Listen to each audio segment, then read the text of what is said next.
अस्सलाम वालेकुम। Welcome to एमराद।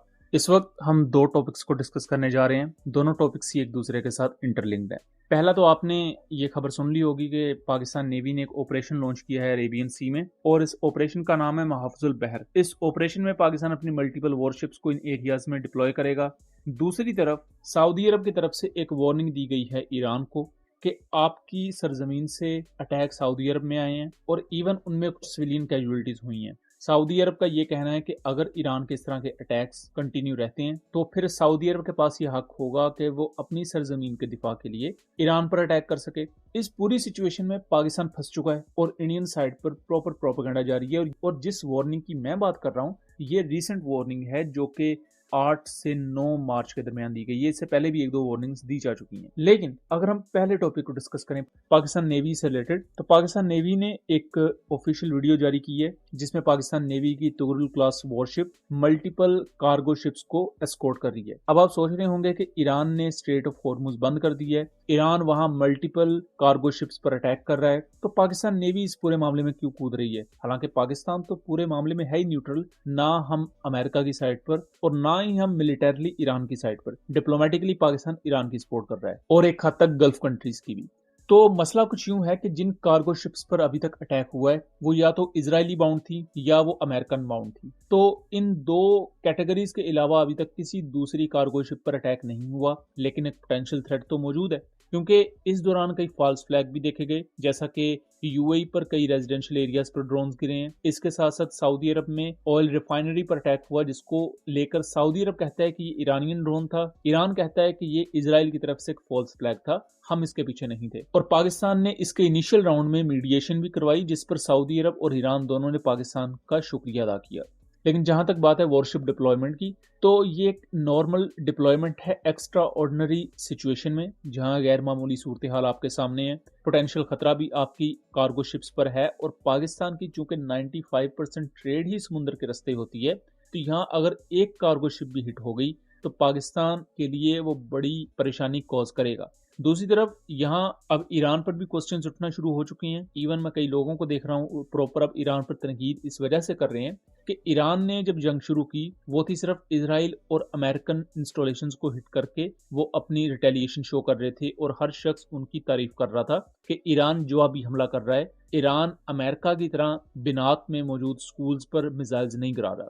लेकिन अब उसके बाद जो विजुअल्स आ रहे हैं कि यूएई में, बहरीन में, कतर में कुछ सिविलियन एरियाज पर जाके ईरानियन ड्रोन्स लगे हैं, रेजिडेंशियल बिल्डिंग्स में लगे हैं, जिससे कुछ ओवरसीज पाकिस्तानी शहीद हुए हैं, कुछ ओवरसीज बांग्लादेशी बेचारे शहीद हुए हैं, इसी तरह आम सिविलियंस की कैजुअलिटीज हुई हैं और ये चीजें ऑन रिकॉर्ड हैं। इनके विजुअल्स भी आपको मिल जाएंगे। इस चीज को लेकर गल्फ कंट्रीज में गुस्सा है कि अमेरिकन बेसिस तक बात समझ में आती है, लेकिन जब आप सिविलियन एरियाज को या रेजिडेंशियल एरियाज को सिर्फ इस वजह से टारगेट करेंगे कि वहां पर खौफो हरास फैल जाए और लोगों में डर क्रिएट हो जाए, तो फिर उस कॉन्टेक्स्ट में ईरान और यूएस दोनों के अटैक्स में फर्क क्या रह जाता है कि यूएस भी सिविलियंस को निशाना बना रहा है और ईरानियन ड्रोन्स भी अगर सिविलियंस को निशाना बनाना शुरू हो जाए तो फिर फर्क नहीं रह जाता।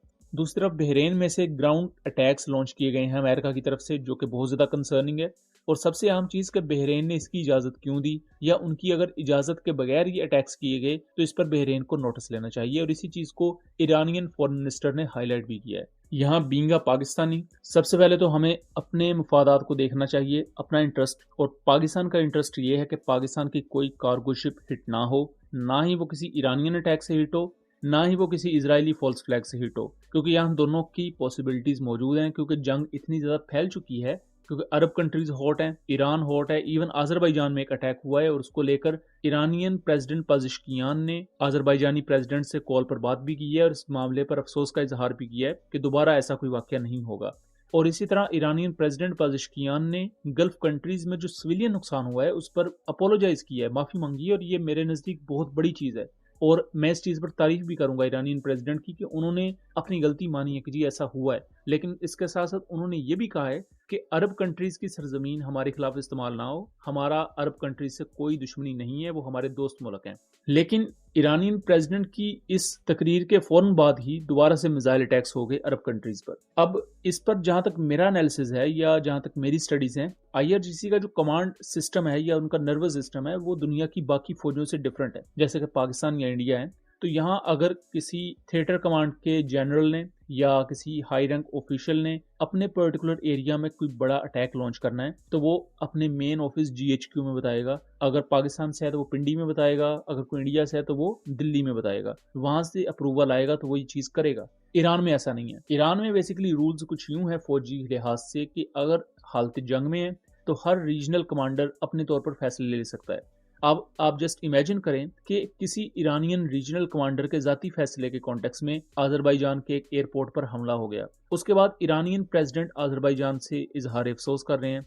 इसी तरह कोई ईरानियन रीजनल कमांडर हो सकता है वो मोसाद के लिए काम कर रहा हो, बिकॉज हम देख चुके हैं कि IRGC के बड़े हाई रैंक ऑफिशियल्स अंदर खाते मोसाद के लिए काम कर रहे थे। पता बाद में लगा कि ये लोग अपने ही आस्तीन के सांप निकले।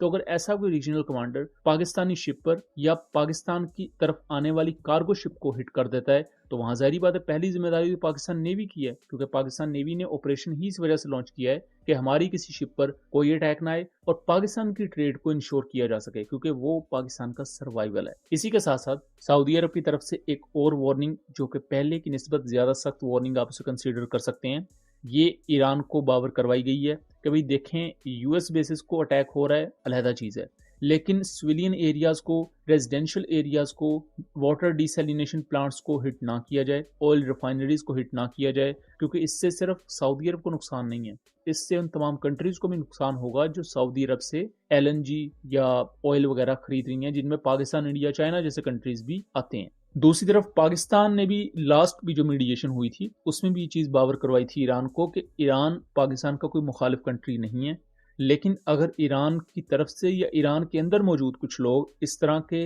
अटैक्स लॉन्च करते हैं जिससे अरब कंट्रीज में सिविलियन एरियाज डैमेज हो रहे हैं, तो फिर पाकिस्तान का सऊदी अरब के साथ एक दफाई मुआहिदा एग्जिस्ट करता है और पाकिस्तान सऊदी अरब के दिफा के लिए फिर कुछ इकदाम उठा सकता है। ये इकदाम ये हो सकते हैं कि पाकिस्तान के कुछ मिलिट्री यूनिट्स सऊदी अरब में डिप्लॉय हों, हमें Pakistani pilots Saudi F-15s fly करते हुए नजर आ सकते हैं, ये पॉसिबिलिटी है, खुदा ना खास्ता अगर ये जंग बढ़ती है तो।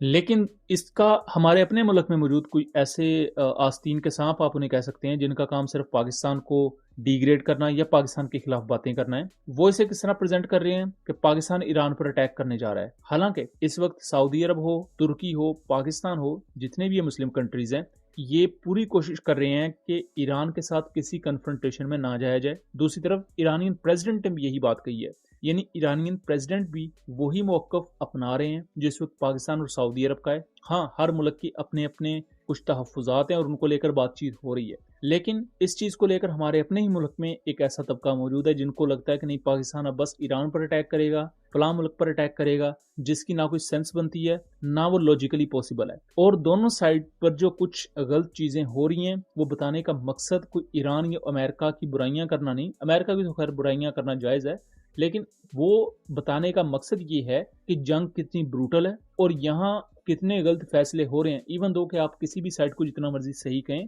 बट कुछ गलत फैसले दोनों साइड से हो रहे हैं जिसका नुकसान सिर्फ ये 2 कंट्रीज या 3 कंट्रीज ही नहीं बल्कि पूरा खित्ता चुका रहा है। सो दोस्तों, ये था एक एनालिसिस। उम्मीद करता हूँ चीज़ें क्लियर रही होंगी। वीडियो पसंद आई हो तो इसे ज़्यादा से ज़्यादा शेयर कीजिएगा ताकि इस तरह की मजीद इन्फॉर्मेटिव वीडियोस हम आपके लिए लेकर आ सकें। मिलेंगे अगली वीडियो में, तब तक के लिए अल्लाह हाफिज़।